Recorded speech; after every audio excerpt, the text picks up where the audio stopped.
Bonjour Christophe Castaner. Bonjour. Alors la France est devenue macroniste ? Non, mais la France est cohérente. Elle avait envie de donner une majorité au président Emmanuel Macron, à Édouard Philippe, pour mener à bien les réformes sur lesquelles nous sommes attendus. Une abstention record, vous le savez bien. Un Français sur deux ne s'est pas rendu aux urnes. Est-ce que ça vous rend humble ce matin ? Oui, évidemment, parce que c'est un échec de cette élection. C'est un échec qui se répète, hélas, sur des élections qui sont considérées comme secondaires alors qu'elles sont majeures comme les élections législatives. Je crois qu'effectivement, il faut l'entendre, il faut redonner confiance. D'abord, il y a quelques jours, avant le second tour, sur lequel j'appelle tous les candidats, quel que soit leur parti politique, à se mobiliser pour donner envie.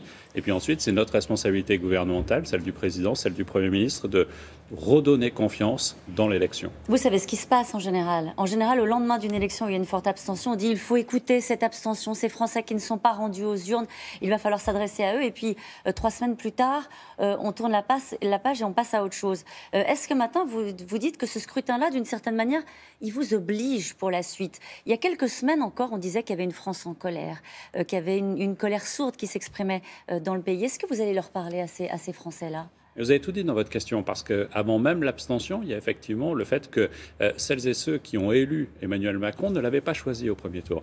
Et qu'on avait des extrêmes des deux côtés qui sont à un niveau extrêmement élevé, même si là, elles sont affaiblies hier.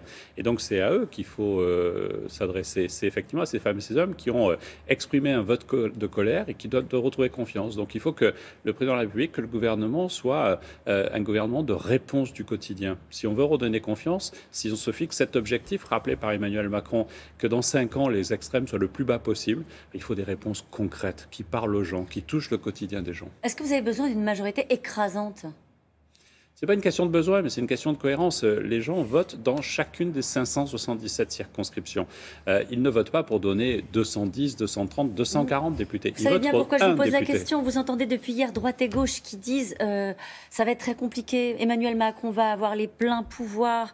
Il y en a certains qui appellent un second tour du pluralisme pour que l'opposition soit audible au Parlement. Qu'est-ce que vous leur répondez dans cet entre-deux tours ? Ce sont les mêmes qui, au lendemain de la présidentielle, n'ont cessé de nous dire de toute façon, il n'y aura pas de majorité pour Emmanuel Macron, c'est pas possible. Ces gens-là, parlant des candidats de la République En Marche, ne sont pas formés, ne sont pas mûrs. Laissez les vieux briscards faire de la politique. Les Français ont choisi le renouvellement. Et dans toutes les circonscriptions de France, ils veulent de nouveaux visages pour ces nouveaux usages et ces nouveaux engagements politiques. Faisons-leur confiance. Donc c'est pas une question de plein pouvoir. Vous réclamez pas les pleins pouvoirs pour Emmanuel Macron. Absolument pas. D'abord, aussi à droite et à gauche. Non, mais d'abord, il y a 2 chambres. J'ai en tête que le Sénat n'a pas basculé politiquement, et je ne crois pas qu'en septembre il bascule. Et donc du coup, aujourd'hui, il y a un équilibre du pouvoir. Et puis, il y a les institutions, il y a la presse. On est évidemment aujourd'hui dans une démocratie, et c'est le fait démocratique qui fait que dans toutes les circonscriptions, on est libre de choisir des candidats qui portent le projet d'Emmanuel Macron et sa mise en œuvre par Édouard Philippe. Est-ce que vous avez quand même une pensée pour vos anciens camarades socialistes, les barons locaux balayés, les frondeurs balayés, les anciens ministres balayés?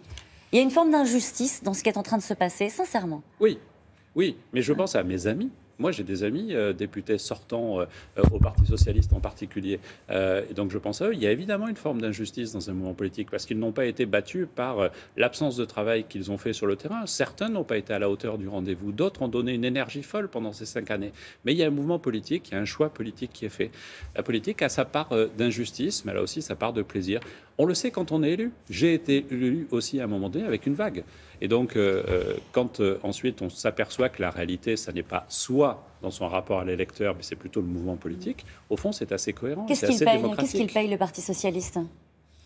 Ses incohérences, il paye ses frondeurs, il paye ses divisions, il paye le fait qu'une majorité relative finalement pour François Hollande l'a empêché d'agir, relative parce qu'elle avait en son sein des frondeurs qui l'ont empêché, qui l'ont immobilisé.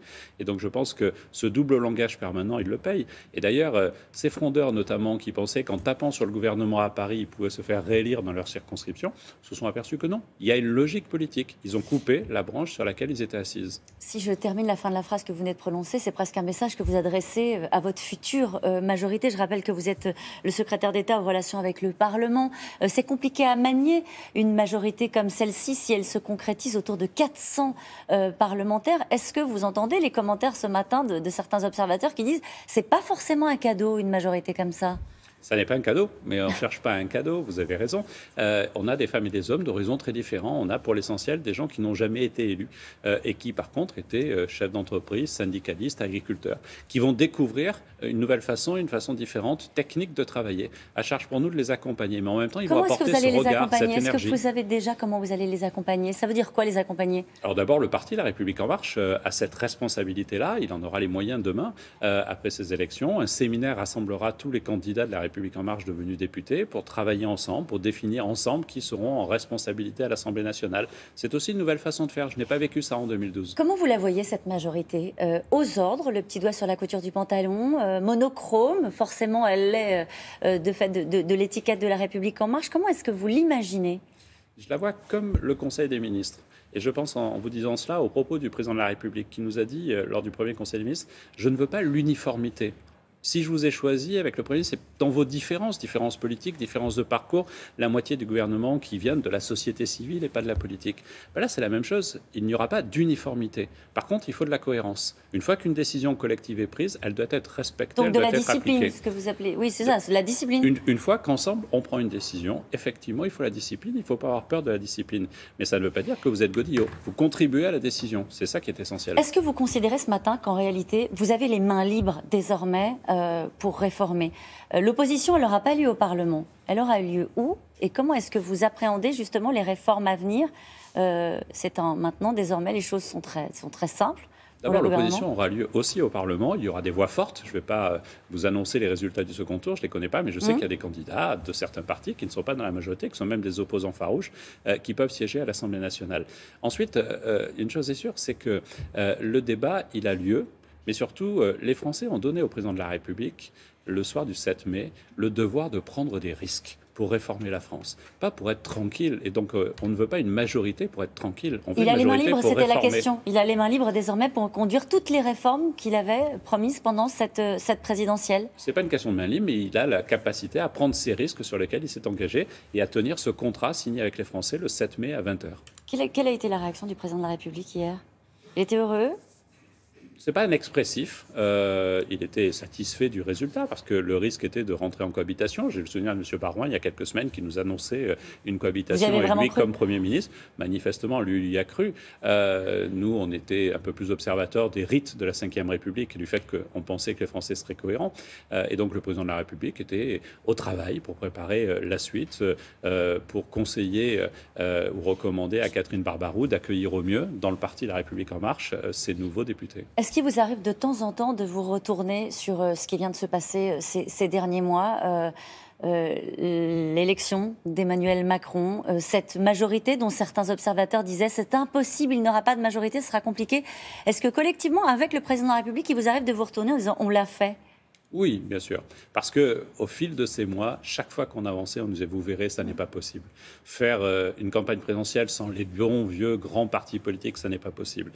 Casser et dépasser le droit de gauche, ça n'est pas possible. Avoir une majorité, ça n'est pas possible. Et c'est vrai qu'il y a l'énergie, l'intelligence d'un homme extraordinaire qui est Emmanuel Macron, qui nous a guidés, qui nous a conduits. Mais il y a aussi aujourd'hui tous ces marcheurs et toute cette nouvelle génération. Pensez qu'il va y avoir plus de 50 députés qui ont entre 25 et 35 ans à l'Assemblée nationale. C'est bien aussi un coup de jeune sur nos institutions. Merci beaucoup Christophe Castaner, c'est à vous William.